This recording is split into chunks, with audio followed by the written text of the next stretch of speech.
ঠাকুর ছিলেন নানা ভাবের রসিক। সারদা মা স্মৃতিচারণ করেছেন যে রামেশ্বর দাদা তাকে যখন শুতে যেতে বলতেন ঠাকুর হাসতেন।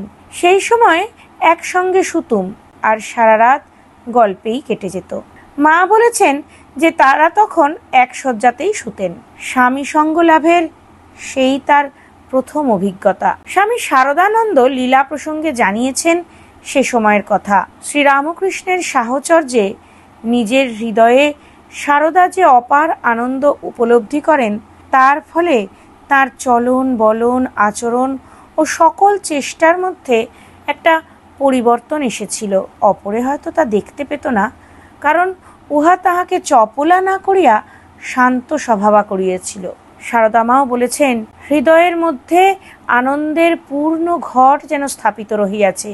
ঐকাল হইতে সর্বদা এইরূপ অনুভব করিতাম।